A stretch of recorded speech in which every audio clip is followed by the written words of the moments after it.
Hi hello good evening everyone. అందరూ ఎలా ఉన్నారు? బాగున్నారా? ఎస్. ఈరోజు మళ్ళీ ఒక వీడియో ఏంటంటే, ఆల్రెడీ ఇంతకుముందు చాలాసార్లు చెప్పాను, బట్ ఇప్పుడు కూడా చెప్తున్నా. రీసెంట్లీ మనకి రాజమండ్రిలో ఒక ఇన్సిడెంట్ ఒకటి జరిగింది, తెలుసు కదా. ఇద్దరు డాక్టర్స్ బైక్ మీద వెళ్తున్నారు.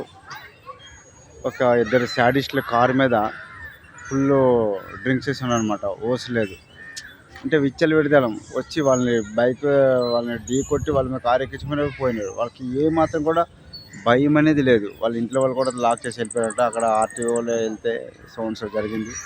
బట్ చేంజెస్ ఎప్పుడు వస్తాయండి? ఇంకా పోలీస్ డిపార్ట్మెంట్ వాళ్ళకి ఫోన్ చేస్తే వాళ్ళు మన పక్కన ఉంటారు కదా, వాళ్ళని మనం తప్పు పట్టలేం. వాళ్ళు వచ్చేటప్పుడు టైం పడుతుంది. కొన్ని అక్కడ దగ్గరలో ఉన్న ట్రాఫిక్ డిపార్ట్మెంట్ ఉన్నాను, ట్రాఫిక్ డిపార్ట్మెంట్ కూడా లేదు. ఎక్కడ వాళ్ళు డ్యూటీ పడుతుంది తెలియదు. అక్కడ ఉన్న సెక్యూరిటీ కూడా సరిగ్గా లేదంట. ఏం చేయాలా? ఎప్పుడు కట్టడి అవుతుంది? ఈ డ్రంక్ అండ్ డ్రైవ్ పైన సీరియస్ చెప్తున్నా. మన తెలంగాణ రాష్ట్రంలో అయితే హైదరాబాద్లో సజ్జనార్ గారు చాలా సీరియస్ యాక్షన్ తీసుకున్నారు. డ్రంక్ అండ్ డ్రైవ్ టెస్టులు చాలా విపరీతంగా ఎక్కడ పడితే అక్కడ జరుగుతున్నాయండి. చాలా ఘోరంగా తీసుకుంటున్నారు. వాటి మీద స్పెషల్ డ్రైవ్ చేస్తున్నారు, సివియర్ యాక్షన్ తీసుకుంటున్నారు. అది ఒక ఎత్తు అయితే, ఈవెన్ ఇప్పుడు ఆంధ్రప్రదేశ్ రాష్ట్రంలో కూడా సేమ్ అట్లాంటివి జరుగుతున్నాయి. బట్ అంతా ఇదేమి కనిపించట్లేదు.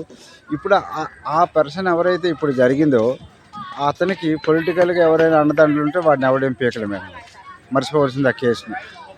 రెండోది, ఇప్పుడు ఆ తల్లిదండ్రులు కూడా వాళ్ళకి పెంచే విధానం కరెక్ట్ లేదు, విచ్చలవిడి అనమాట. సో ఇప్పుడు ఎవరైతే ఈ యంగ్స్టర్స్ కానీ లేకపోతే ఇంకెవరైనా సరే ఎట్లాంటి తాగి డ్రైవింగ్ చేసే వాళ్ళకి కానీ ఇంకే తప్పు చేయాలని కూడా ఎవరైనా సరే సార్ భయం అనేది రావాలి సార్. భయం రావాలంటే కంపల్సరీగా ఇప్పుడు ఆ అమ్మాయి చనిపోయింది, ఆ తల్లిదండ్రులు నేను చెప్పేది ఒకటే, ఎవరైతే డాక్టర్ చదువుతుందో అమ్మాయి చనిపోయింది, ఆ తల్లిదండ్రులు ఇప్పుడు వాడిని కూడా మనం ఏం పీకలేము.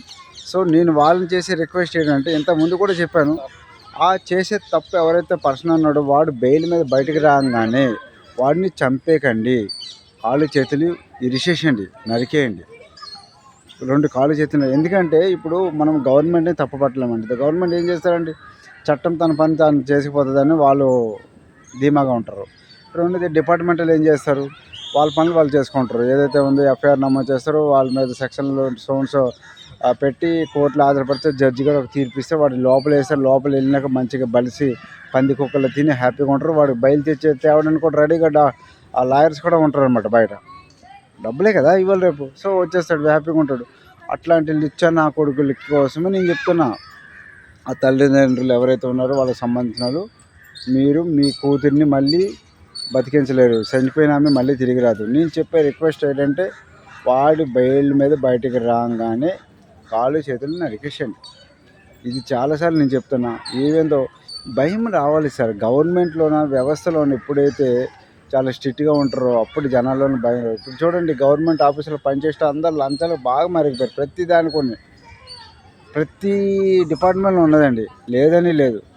ఎప్పుడైతే ఇట్లాంటి దొరికేటోళ్ళని జాబ్ నుంచి పూర్తిగా టెర్మినేట్ చేస్తారో అప్పుడే గవర్నమెంట్ వ్యవస్థలో భయం అనేది మొదలవుతుంది. వాడు తీసుకున్న జీతానికి దెంగి తింటున్నారు కదా, సక్రమంగా పనిచేస్తారు. సో అలా అలవాటు పడిపోయారు. లంచం లేదే ఏది లేనట్లు చాలా టూ మచ్గా తయారవుతుంది వ్యవస్థలు. వాటిని మార్చే ప్రయత్నం కూడా మనమే చేయాలి. ఇట్లాంటి డ్రంక్ అండ్ డ్రైవ్లోనూ చాలా బాధాకరమైన విషయం అండి. ఎవరైనా సరే ఆ ప్లేస్లో ఎవరైనా బాధపడాల్సిందే. సో నేను అందరికీ ఇదేనా ఆ పేరెంట్స్కి రిక్వెస్ట్, ఎవరు కూడా తాగి బండ్లు నడపకండి బ్రదర్, జాగ్రత్త. జై హింద్, జై భారత్. Thank you.